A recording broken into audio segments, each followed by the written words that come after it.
At panghuli, tinanong ano ang future with the Meralco.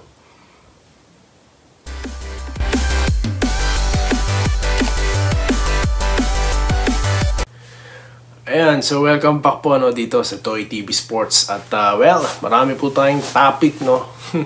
Unahin na po natin ito pong press con or yung post-game interview na ito po ni Coach Trillo, Luigi Trillo, at ito pong si consultant coach Nenad. Ayan. At maganda nga po dahil ang dami pong natalakay diyan sa interview na yan. Ang natalakay diyan, number one, ang issue po na bumalot dati diyan sa Gilas Pilipinas, dahil letra per letra yung sinabi, talaga po may politika, kaya siya umalis na lamang, Pero siya po ay tinawagan at pinabalik dahilan para po makuha nila ang kampyonato. Ayan, so bago po natin ituloy itong mga to, well, di pa po tapos ang usapan natin, guys, dahil di pa tayo nakaka-move on sa napakagandang seryeng ipinagkaloob sa atin, Wow, ang lalim naman ng pinagkaloob ng Meralco Bolts, of course, at ni Coach Nenad, at ganun din po neto ni Coach Trillo, Well, kung mapapansin nyo po, bago ko po itutuloy ito, ako po yung magpapasalamat sa inyo, at mag-aanyaya po na pasuyo na lang po ng subscribe, po, guys. Okay. Kung nagustuhan nyo lang po yung video na to at yung ating mga contents. Okay, mabilisan. Napansin po natin dito, yung pong, how they react to each other, di ba? Napaka-respectful, yung gestures nito ni Coach Luigi Trillo, Talaga nakikita mo talaga yung epekto ng napakagandang samahan, di ba? Kasi nga po sa mga interview or sa mga tanong ng mga press doon, biruin mo, in just a year, since he joined the Meralco Bolts, ayan na po ang naging resulta. Ang nasabi nga po dyan ni Coach Nenad, tawag dito, maganda yung samahan sa loob, di ba?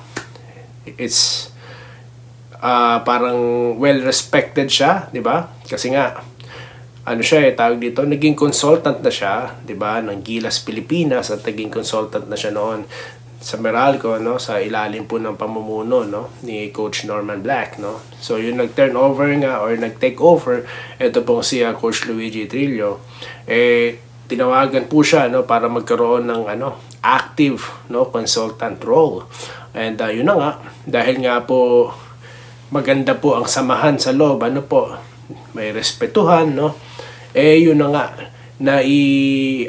nai-angkla, or nai-implement yung play na gusto nilang, or gusto niyang i-implement sa team. At tignan nyo naman, biruin nyo, second to the last, pala sila, sa standings, tapos, nakailang panalo lang sila, one game at a time, na-inspired lahat ng players, at di lang yun, binangga ang dalawang bigatin at higanting powerhouse teams ng SMC na Barangay Ginebra at ito pong San Miguel Beermen. Kaya napakaganda pong istorya, napaka-inspiring po, guys. Hindi naman sa sobrang drama, hindi naman sobrang sa inyo ng San Miguel, ay ng Meralco rather, pero yun na nga lang, ang ganda ng mga nangyari na ipinakita sa atin itong Meralco Bolts at neto nga ni Coach Nenad. At yun na nga po, ang napansin natin doon, ang pumukaw sa aking pansin, dyan po sa press con na yan, yan pong politics na binabanggit po. Yan po talaga yung hindi maganda, sa kahit saan, yung politika, Kasi nga, yung role ng isang tao, or yung, tag dito, yung dapat gawin ng isang koponan, kasi nga binuo yan para manalo, hindi po yun na nangyayari, 'di ba? Kumbaga hindi na serve yung role nila, 'di ba? Kasi nga with too much politics, biruin nyo, nakita nyo naman pala ang kapasidad ng isang coach na katulad ni Nenad, we let him go, 'di ba? Tapos anong nangyari sa Gilas program natin, Mabuti na lamang at maganda po yung takeover dito ni Coach Tim Cone, At yun na nga ang nangyari. Imagine ano na siya, nag-assistant na siya doon, pero parang hindi natin napapansin eh, 'di ba? Yung ang ano niya, yung tawag dito, yung play niya. Yun po yung napansin natin na iba nga ang performance ng Gilas, 'di ba? Tapos nung dito sa ginawa ng Meralco. So parang napagkumpara, no, kung paano ang anuhan sa loob, yung kung paano nila itrato ang sarili nila, no, ang kanilang mga sarili, no, sa loob. At nakita niya nga na kumbaga very welcome ang dating niya dito sa Meralco at may values, parang ganun yung sinabi niya, no. At yun naman po talaga maganda kapag komportable ka sa isang sa isang organisasyon. Well, mapapaganda po talaga ang performance, po. So hindi naman po kinilaro, no, kung anong klaseng politics ang nangyari doon, no. Kasi nga po, napalitan doon si Coach Tab Balbin, kaibigan niya po yun eh. Kumbaga, tumutulong siya sa program ni Coach Tab Baldwin, no. So definitely, nung nawalaan si Coach Tab, kumbaga, umalis na rin siya, di ba? Pero pinakiusapan siya, no, to stay and to work with Coach Chat Reyes, po. So whatever that reason is, bakit po anong politika yan, hindi na po naibanggit, pero noon po pinag-uusapan na yan, no? Bago pa po nabuo yung yung solid team natin na nanalo ng gold dyan sa Asian Games, di ba? Buti na lang talaga isa ring magaling na coach ang nag-handle, no? At yan nga po si Coach Tim Cone. Yun na nga lang, anong nangyari ngayon, tinalo sila, no, dito sa ating local league na PBA, di ba? Sa kanilang Game 7, tapos ngayon nga, tinumban nila yung San Miguel. So, it goes to show kung gaano po kagaling ang sistema, no, na intention ipasok, no, or i-implement sana nito ni Coach Nenad. Pero nevertheless, okay rin naman ang resulta niyang paghahawak nito ni Coach Tim Cone, no. Pero syempre, abangan pa rin po natin, no, yung mangyayari pong tawag dito, magkakaroon po na naman kasi tayo ng laro, no. So antabayanan po natin yan, i-cover po natin yan. Of course, pag-uusapan po natin dito yan, no. So yun. At yun po, dun na po ang aking na dapat po talaga sa isang organisasyon katulad niyan, yung respeto, no, dahil nga kahit yun na nangyari, mataas pa rin po kanyang respeto, no, with the SBP, no, at sa mga namumuno. Yun po maganda talaga. Don't close doors to anything, no? Dahil nga po, nasa isang, lang tayo, nasa isang field, no? Tulad nila, nasa field na sila ng basketball, di ba?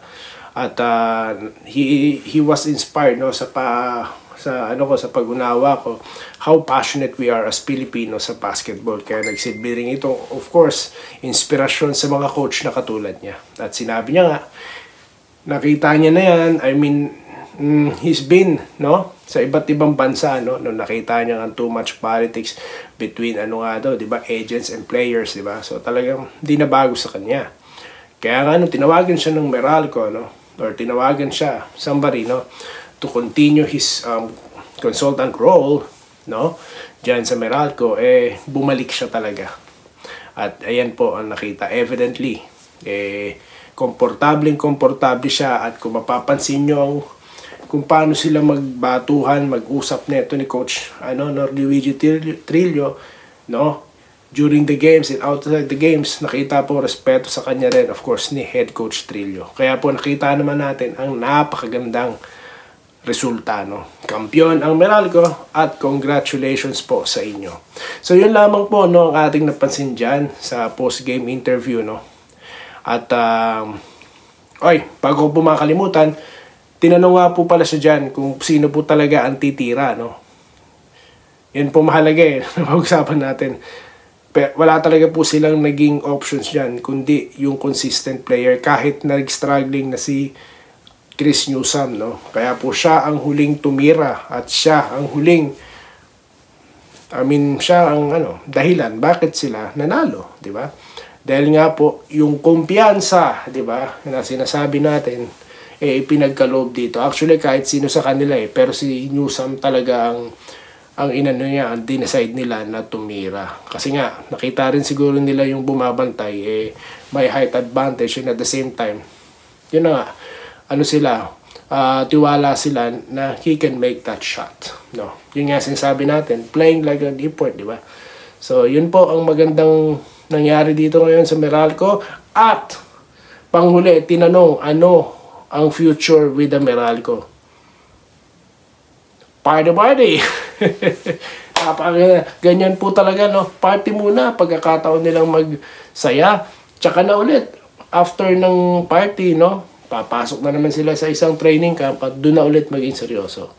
So, yun lamang po ang ating napag-usapan. At muli, maraming salamat sa inyong panonood. At magkita-kita pa po tayo, no? Marami pa po tayong pag-uusapan. Endgame full analysis po sa pagbabalik nitong De Enriga at Doy TV Sports. Muli, maraming salamat po sa inyong pakikinig. Salamat po sa panonood. Subscribe na para sa mga susunod na basketball at boxing videos.